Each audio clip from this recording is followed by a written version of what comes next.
నా పేరు కోరే షాయిరం, తెలంగాణ అమరవీరుల ఆశయాల సాధన సమితి రాష్ట్ర అధ్యక్షుడిని. అంటే మాది నల్గొండ జిల్లా వచ్చింది. మేము తెలంగాణ ఉద్యమంలో ఎలా పోరాడామంటే అన్ని రకాలుగా అన్ని ఉద్యమాలలో పనిచేసినాము. అందరితో పాటు కలిసి పనిచేసినాము. గ్రామీణ స్థాయిలో పనిచేసినాము ఉద్యమాలలో. దానికి తోడుగా నేను మన మానవహారం కానీ, వంట వార్పు కానీ, సడక్ రోకో కానీ అన్ని రకాలుగా ఉద్యమాలలో పనిచేసినాం. జైలు పోయినాం. అన్ని అన్ని రంగాల్లో పనిచేసినాం. ఒక రాజకీయ పార్టీలతో సంబంధం లేకుండా తెలంగాణ యునైటెడ్ ఫ్రంట్లో, తెలంగాణ ప్రజా ఫ్రంట్లో, టఫ్లో, ఐక్య కార్యాచరణ కమిటీలో అందరితో పాటు కలిసి అనేకంగా మా సంఘం పనిచేసింది.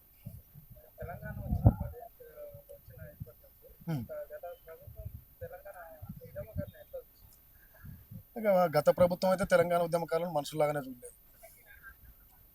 ఆయనకు తెలంగాణ ఉద్యమకారుల పట్ల గౌరవం లేదు.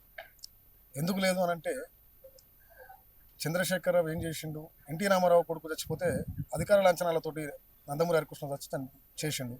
మరి తెలంగాణ సిద్ధాంతకర్త మిస్టర్ తెలంగాణ ప్రొఫెసర్ కేశవరావు జాదవ్ దస్ పట్టించుకున్నాడా? వచ్చి చూసిండా? ఆయనకు తెలంగాణ పట్ల చిత్తశుద్ధి లేని వ్యక్తి. తెలంగాణ ఏకైక లక్ష్యం ఏంది? తెలంగాణ కోసం పోరాడిండు, ఉద్యమాన్ని ఉవ్వెత్తులో ఉరికించినని చెప్తున్నాడు. కానీ ఖచ్చితంగా చేసిండు, చేయలేదంటలేం. కానీ ఆయన తెలంగాణ పట్ల చిత్తశుద్ధి లేకుండా తను ఆంధ్ర పాలకులకే పెద్దపీఠం వేసిండు. గద్దర్నే కలవలేదు, ఉద్యమకారులు కలుస్తాడు ఆయన. గద్దర్నే తీసుకొచ్చాడు, గేటు ముందరలే పెట్టి ఆయన. గద్దర్ని కలిసిండా? కలవలేదు. ఆయన గురించి మాట్లాడు కూడా కరెక్ట్ కాదు. ఇప్పుడు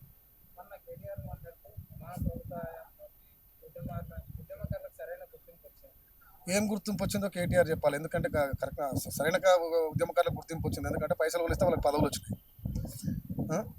ఆయన ఎవరికి ఇచ్చిండు? వాళ్ళ కుటుంబానికే కదా వచ్చింది. సంతోష్రావు ఎవరు? తెలంగాణ ఉద్యమంలో ఏం పని చేసిండు? కొద్దిగా అంత లోతుగా పోతే అందరినీ విమర్శించవలసి వస్తుంది. అరే ఆయన మాట్లాడిన ప్రెస్ మీట్లో మాట్లాడిన తుమ్మల నాగేశ్వరరావును ఓడించిండ్రు కదా తెలంగాణ ప్రజలు. మళ్ళీ తీసుకొచ్చి చేసినావు కదా. పొంగులేటి శ్రీనివాసరావు ఎవరు? పొంగులేటి శ్రీనివాసరెడ్డి ఎవరు? ఆ రోజు గంగుల కమలాకర్ ఎవరు? ఎర్రవేలి దయాకర్ ఎవరు? ఆయన తీసుకొచ్చి పెట్టుకుంది కేసీఆర్ కదా. Subscribe us and press the bell icon for more interesting updates.